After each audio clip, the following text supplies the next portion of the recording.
A tourist was walking through a quiet town when something unexpected and heartbreaking happened out of nowhere. A dog, German Shepherd, appeared in front of him, skinny, dirty, and with despair reflected in his eyes. But it wasn't just hunger, it was something else. He tried to communicate something that would change the destiny of many lives. Is urgent. A story so shocking, so full of love and pain that you'll never forget it. Stay until the end, because this story will break your heart, and at the same time fill you with hope. Before you start, make sure to subscribe to the channel, like this video, and activate notifications. This helps us to continue sharing stories like this.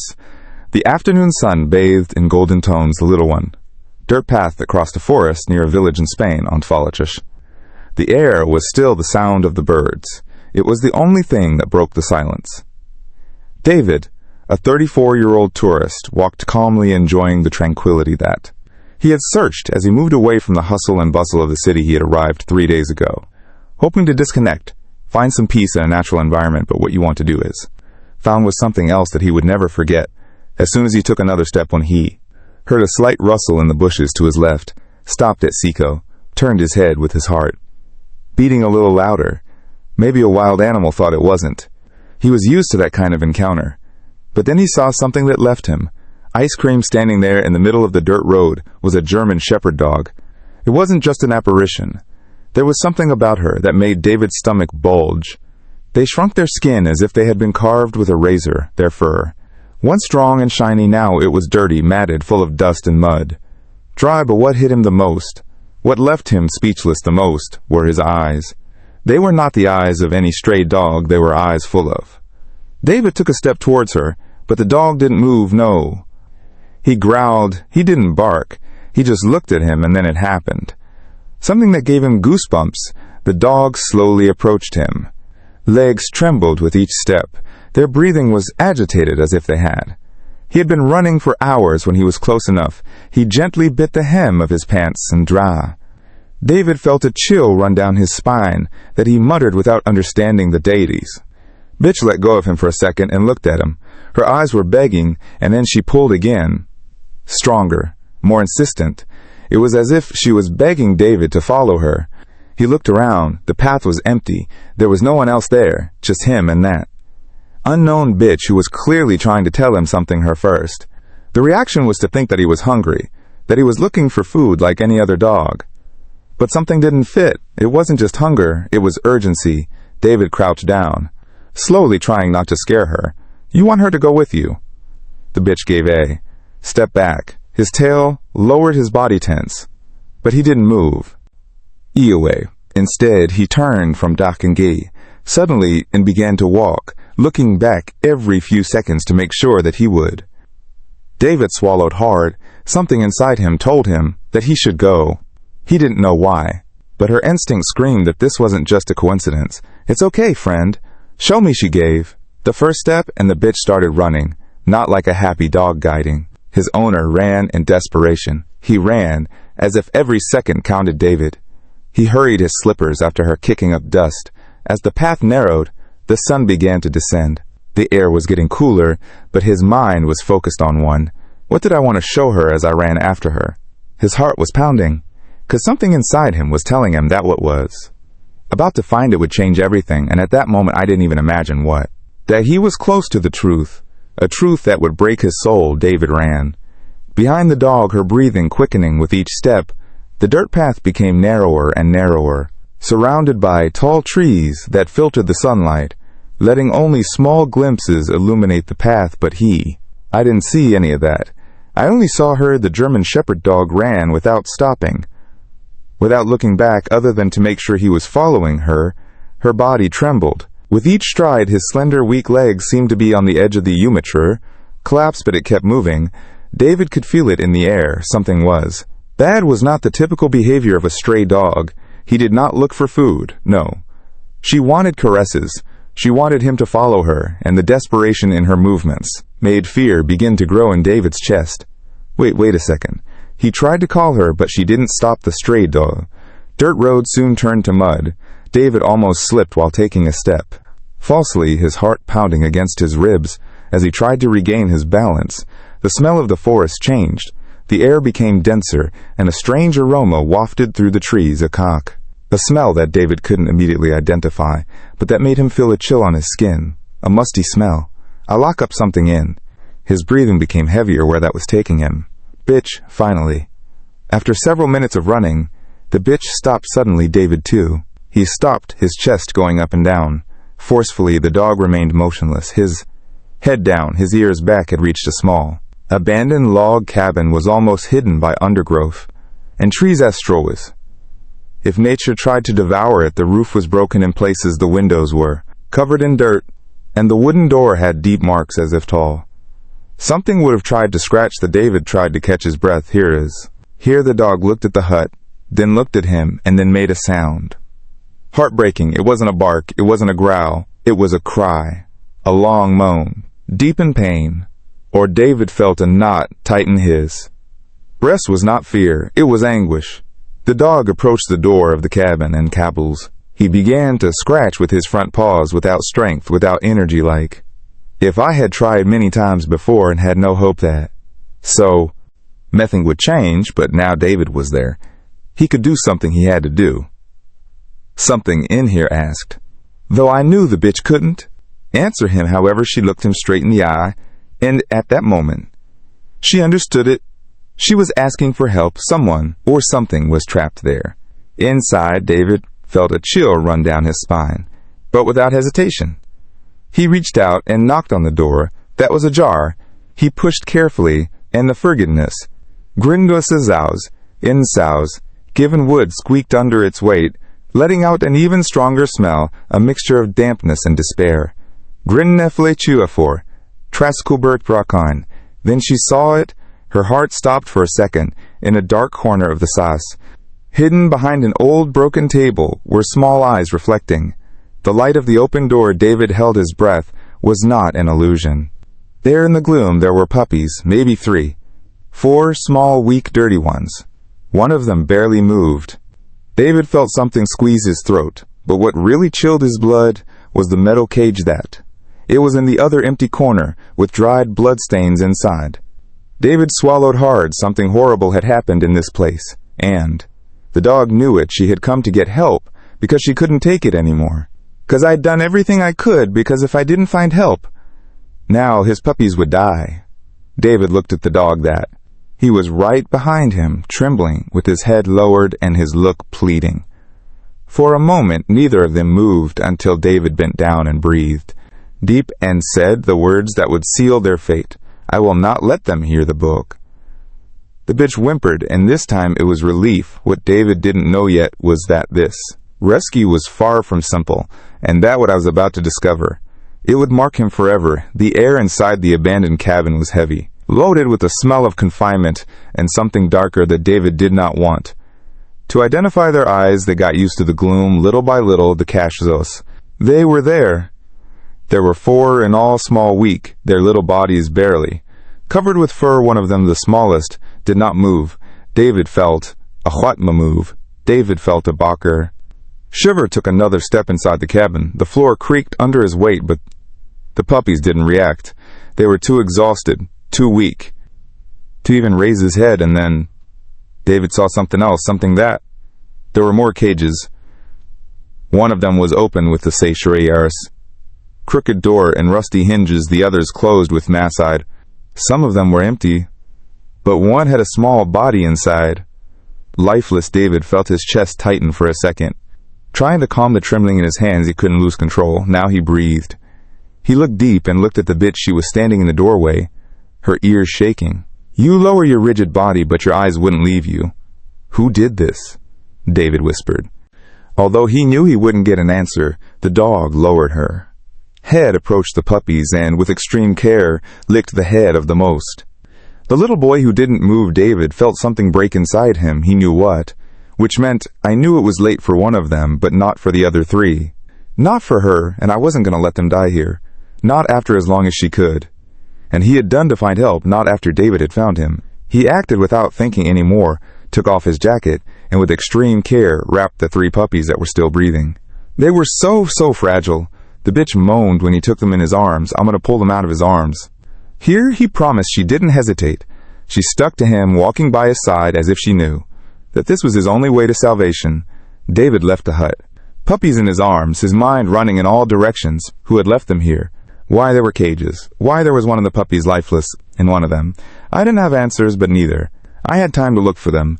The only thing that mattered now was to save them the way back was more. It was difficult for David to feel the weight of the puppies in his arms, although they were so light that as soon as they seemed to be there, the dog ran by their side, panting but not stopping. He knew his family was in danger, and he trusted. David felt it. He could see it in every look she gave him in the way. When she didn't leave him for a second, that bitch had passed through the port sea hell. But now I was betting everything on one last chance for him. The dirt path became a cobblestone path. The first houses of the Balibu. People appeared in the distance. David increased his pace, his blow with force. I couldn't let it be too late. When David came to the town, he didn't lose. Time crossed the central plaza without stopping, attracting the attention of some inhabitants, but could not. Now, I only had an AED, a destination in. When the veterinary clinic arrived, he pushed the door open with his shoulder, entering with the puppies in my arms. "I need help," his voice shouted, full of desperation. A veterinarian, a woman in her 50s with her hair tied back. In a hurried bun, he looked up immediately. When he saw what David was carrying, his eyes widened. "By holy God," he murmured, running to him. David deposited the puppies on the consultation table. The bitch climbed up with her front paws panting, as if not. "I would like to separate from them. I found them in a cabin," David said, out of breath. "No, I know how long they've been there. But they're very weak. The vet doesn't." He wasted time, began to check each of the puppies, his expression every time. "More tense or severely dehydrated." "Malnourished," David said quietly, and felt a knot in his stomach. "They're going to survive." The vet didn't respond right away, and that scared him more than any word. Looked at the dog. She was also waiting for the answer, her eyes. Dark streets were full of fear, but also of something more, hope on the Salakor. Vet finished examining the puppies, exhaled with difficulty. "I'm not going to lie to you. They are in Forsag. Critical state. I don't know if everyone will make it." David felt that something was in his. She squeezed her chest, but then the vet looked at the dog. "But she has kept them alive until now. And that means there's still hope." David closed his eyes for a moment. When she opened them, her gaze was full of determination. She looked at the dog. "Let's go. Fight for them. Okay, we won't give up." She raised her head and walked over. Slowly to him, and his mouth, against his hand, David held his breath, was the ball. The first time she touched him, of her own free will, was her way of saying that she trusted him, that they were together in this, that she was no longer alone, and David in. That moment he made a promise. No matter what happened, he was not going to ask. Abandoning this family, not after all they had ever been through. What David didn't know yet was that this was just the beginning of a much more. Much bigger. The veterinary clinic was in absolute silence, except for the beeps of heart monitors and the rhythmic sound of the dropper supplying serum to the puppies. David did not move from his place. The 3 puppies were lying on a blanket. Thermal blanket with small intravenous lines on their paws, their bodies. So fragile that they seemed to break with the slightest contact, the mother shepherd. Alamin could not take them out of her sight. She was lying next to the consultation table with head resting. On the surface, watching them in complete silence, their DOS. Body trembled, but not from cold. It was fear. Fear of losing them. Fear that everything would. What he had done for them was in vain. David held them in his breast. Veterinarian continued to work without checking every vital sign, making sure that the puppies were stable, but the word stable was relative. They could still die, they could still not make it, and the mere thought that bitch could lose her babies after so much fighting made something. Dolomade's soul, he would tear himself apart. David looked at the clock, at the bye. Slower than normal, moved every minute that passed without. A puppy stopped breathing. It was a little Victoria, but the weakest of claw. The 3 of them, the youngest, barely moved. His breathing was so shallow that David had to get close to her tiny chest to make sure she was still. The vet shook her head with concern. "This little boy is the one who is more serious." David clenched his fists. "Tell me what to do, the vet." He looked at him. "We are seriously doing it, but it depends on him." David felt a knot in the slack throat. No, he was not going to accept that. He leaned over the thermal blanket, and with extreme delicacy ran his fingers over the tiny head of the puppy. "Come on! Champion fights a little longer." The German Shepherd mother raised her head and moaned, softly, as if he understood exactly what David was saying, as if he was also begging for a come achdat akbachta miracle. The hours passed slowly. Every little sound in the clinic made. David jumped out of his seat, but in a moment the smaller cub stopped. David's heart stopped. No, he didn't scream. His voice choked by the joy of anguish. The vet ran to the table. David watched in slow motion as he checked the little puppy, how he put his hand on his chest, and the silence. It became unbearable. The world was reduced to a single thought. It cannot die. It cannot. Dying can't die. German Shepherd mother emitted a heartbreaking groan. Trying to get closer, the vet didn't give up. She began to press on the puppy's tiny chest. 1, 2, 3. Compressions. Nothing. 4, 5, David. He held his breath. 6, 7. And then a small faint, but the puppy was still alive. David exhaled, forcefully, feeling like the air. The German Shepherd mother licked her face, as if trying to tell him not to abandon him, to stay with them, to fight. David passed a hand, trembling down her face, feeling the accumulated tears. She couldn't lose them. The vet straightened up and looked at David. "Seriously, they're going to need constant care." David nodded immediately. "Tell me what to do." The vet sighed. "Yet I don't know if they will survive, but if they do, they need a home." David stayed. In silence, his gaze traveled from Los Cachorros to the mother. She looked back at him, and in her gaze, there was no fear. This time, only Esperanza. David felt a weight on her breast. That bitch hadn't trusted anyone in weeks, not until him. She chose him. He looked for him, and now he had the opportunity to bring him back to life. David did not hesitate. He looked up at the vet, and with the certainty he had never felt before, he said, "I'm taking them to." Home that night, the clinic fell silent again. David stayed together. He could not leave the German Shepherd mother alone. Not now. He sat on the grur. I walked her back against the wall, watching as she slept for the first time in days, curled up next to her babies. One of the puppies whimpered in his sleep, and she covered him with her body. David felt a warmth in his chest that couldn't explain something inside him. Changed tomorrow, they would start a new life together. It wasn't going to be easy, but nothing in the eye saw that really mattered is the only thing that. What mattered now was that no one would ever separate them again at dawn. Niai was filtering its golden light through the windows of the veterinary clinic when David woke up. Startled for a moment, he forgot where he was, but then he felt a heavy. Against his leg, the German Shepherd mother was asleep next to him, not in the blanket that had been prepared for him, not in a secluded corner of the room next to him. David felt a surge of excitement. For hours she had been on guard, with her eyes open and her body in tension, as if she feared that something would take her babies away from her. But now, for the first time, I was resting. For the first time, I seemed to feel safe and verdant time. That meant more than any words could. David didn't move. Fad didn't move. He didn't want to wake her. But then a small sound broke the silence. One of the puppies moaned, and David sat up slowly, unintentionally. Disturbing, the moment he approached the consultation table, where the 3 puppies were still wrapped in blankets. Something was different from their little bodies that used to feel so fragile as air. They now trembled with small, involuntary movements, their legs flailing. David lightly held his breath. "Come on, little ones." And then something incredible happened. One of the puppies opened the puffin.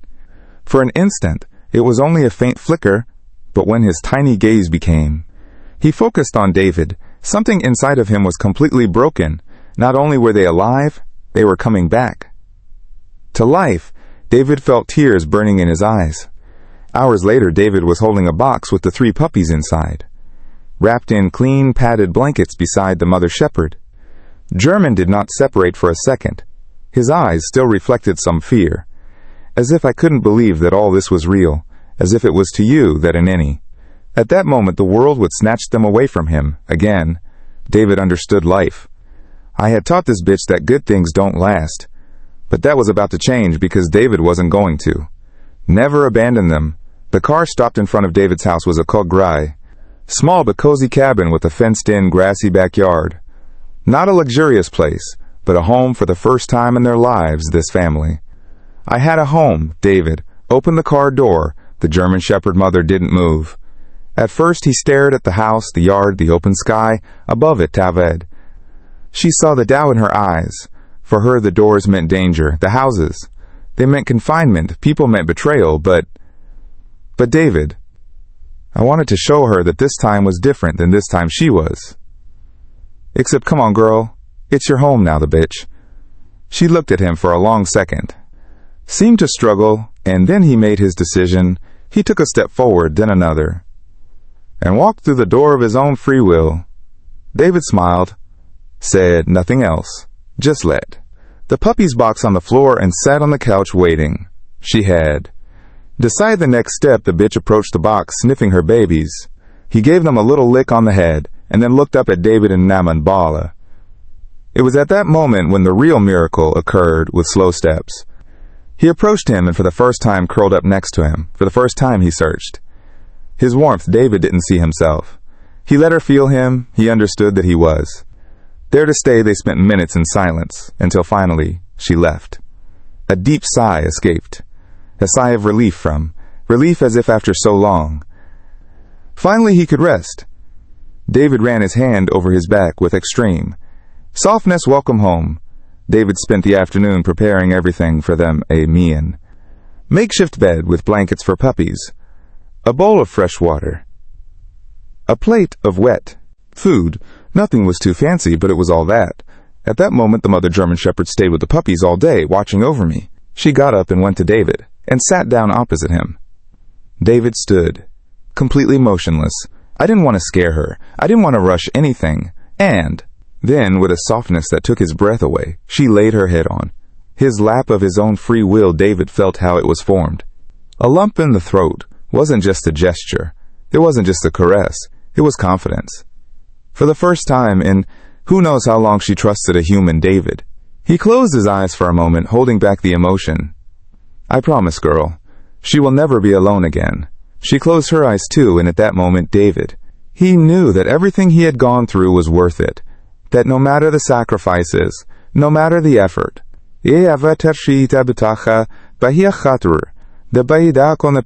in some way they had saved him too. Saved him, and now they would never be separated again. The dawn painted golden. The little cabin. David woke up slowly, feeling an unusual warmth. In her lap, when she opened her eyes, her heart shrank. The mother shepherd German was still there, his head resting. On his legs, he had not moved in. All night, David felt a wave of emotion run through his chest. I had chosen to stay after all the pain, after all the fear of Baby. Finally trusted him. David ran his fingers gently over her back. She opened the puppy care. Eyes looked at him for a long moment and wagged his tail. It was a minimal movement, but for David it was the most powerful signal he could receive. Good morning, girl, she whispered, feeling the excitement tighten her throat. Sighed, stretched slowly, and got up. But instead of moving away, he heard Hortray.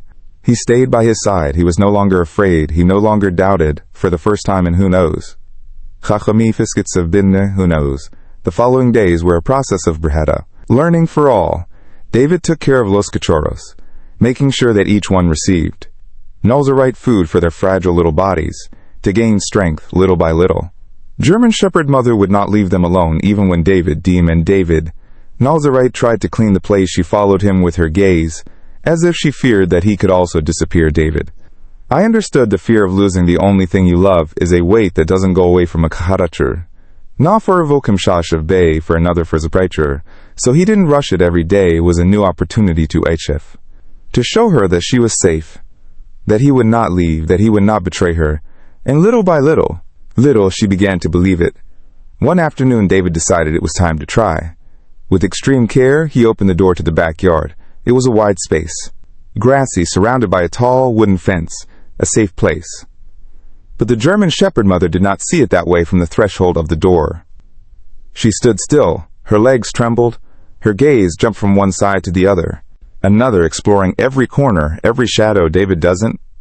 He forced himself to walk to the garden and sit on the grass and waited for him not to see the grass. He called that, didn't look at her directly, just let her make the decision for seconds. They became minutes. But then another passed. The dog slowly advanced towards him with every inch that she was walking. She seemed smaller, more vulnerable, but she did not stop. And when she finally got to where David was, something amazing happened. For Primtime, he looked to heaven, not with fear, not with anxiety, only with curiosity. David felt a knot in the throat. "Welcome back to the world, girl." She looked at him, and this time her tail was Paprinka. The weeks passed a little harder, and the mother, German Shepherd, became another bitch. Her body regained weight. Her fur returned. To shine, their eyes stopped reflecting fear. The puppies grew strong. They ran around. Around the house she played with David, and sometimes they nibbled on his shoes until they, making him laugh, was a life that seemed to be taken from a dream, but Los Fantasmas of the past still did not disappear. Some nights David woke up. When he heard moans, I would get up and find the German Shepherd mother sitting by the window, looking into the darkness at her body. Tensed, his breath ragged, as if he were still waiting for someone to come for them, David approached with. Careful sat down next to him, and without saying a word, he slipped his hand over his. She always ended up resting her head against him, and so there were two. Souls healed each other, struggling to forget, but destiny still had a try more for them, and this one would be no warning. One afternoon while David was playing with the puppies in the yard, the sound of a car stopped in front of his house. It was not normal he lived in. A secluded place, almost no one passed by. David stood up slowly. From the window he saw a parked black car. Two men got out. They were. But when Mother Shepherdess saw them, she froze. Her eyes opened wide, their ears stuck to his head, and then David understood that they were not strangers to her. They were the ones who had abandoned her. David felt his heart stop. The German Shepherd mother began to tremble. But this time it wasn't fear, it was rage, and in his eyes David saw something he had never seen before. Before I had seen determination in her, because now she had something that, protecting the sound of the engine turning off outside the house, broke the air of tranquility that had enveloped the life of David and his new family. The men got out of the black car with firm steps and cold glances. David watched them from the window, feeling a chill run down her spine. I didn't know them, but the mother German Shepherd, yes. His body became his breathing became agitated, his eyes darkened with a terror that David had never seen in her for a second. She thought she'd run away, that fear would paralyze her, but no, not this time. Because now he had something to protect: his puppies, his home, his family, and in that, David saw it clearly. She wasn't the same broken bitch he'd known. Weeks ago I was now a mother, a survivor, and I wasn't going to let her. Dee had opened the door. Before the men could touch her, she didn't know that. I was going to tell them, but I didn't know that I wasn't going to let them hurt her or feed him or marshalt. To the puppies, the two men stopped at the threshold. One of them tall, and what the mother? Shaved hair. He put his hands in his pockets and looked David up and down. "Nice house," commented with a sarcastic smile. "You know you have something that we—" David felt his blood boil. "Here, there's nothing that belongs to them."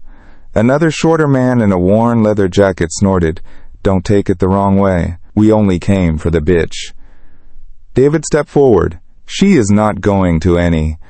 The men looked at each other like, "If that was funny, it's not your decision." David closed. "I wanted to hit those bastards. I wanted to shout at them that they were miserable for what they had done, but I couldn't lose control because this." It wasn't about him, it was about her. And then the mother German Shepherd appeared. Beside her, the men were silent when they saw her. Her posture was not. Fear did not have her head down or her tail between her legs. She was not the broken dog that they had abandoned in the cabin was another one. Their eyes were fire, their body before weak and trembling. Now he was firm, strong, ready. The men gave a step back without realizing it. She looked them in the eye without blinking, and then barked loud, powerful. David had never heard a sound, as that was a warning bark of defiance. The puppies that were inside the house whimpered when David heard her feel something breaking inside. That bitch had been beaten, betrayed, abandoned, but they hadn't broken it, and now she herself was making it clear that she would never go back to them men. They understood it. They also looked at each other and knew that they had no control over. She never again frowned and spat on the floor. "Bitch of," murmured the other one, grabbed his arm. "Come on, it's not worth it, David." No, he said nothing. He only watched as the two men returned to their car. The German Shepherd mother saw them drive away as well. But he did not move. He did not hide. He did not flee. He stood with his head in. And then he sighed, as if Hugh Shakal. With that breath he will leave behind. Pramizolka. The ghoul all in fear, as if he were finally freed from the time warming. David felt tears burning in his eyes and bent down beside him and placed his falsa. Hand on her back is over, girl, never again. She looked at him, and for the first time since he met her, his warm tongue touched. Softly, his hand was his way of saying thank you, his way of telling him that. She trusted him, in her way of telling her that she was finally in. House that night, David lit the fireplace. The puppies were sleeping.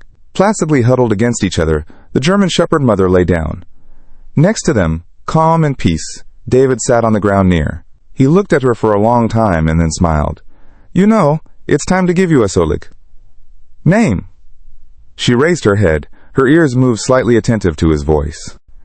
David thought for a moment. He wanted something that would represent her, something that would honor her, her strength, something that spoke of all that had survived. I'll call you Luna, the Mutabum. Reflection of the fire danced in her dark eyes. David felt his heart race when he saw her react. He blinked slowly, and then for the first time wagged his tail with real joy. David laughed with emotion. You like it, Luna? She came closer and rested her head on her leg. David felt his soul fill with something he had never felt. Before belonging, family bent down and kissed her forehead softly. Welcome to your new life, Moon. And this time it would be for always if this story touched your heart. Remember, dogs never abandon us. But too many times, we humans abandon them. Luna fought for their kark, life for her puppies, for a home, and finally found the love she always. Subscribe to the channel for more inspiring stories like yes, you think all dogs deserve a home. Share this story with someone who needs to remember that love and compassion can save lives because by Caro. In the end, it's not them who need a hero, it's us who need. Learn from them. Thank you for joining us in this exciting story.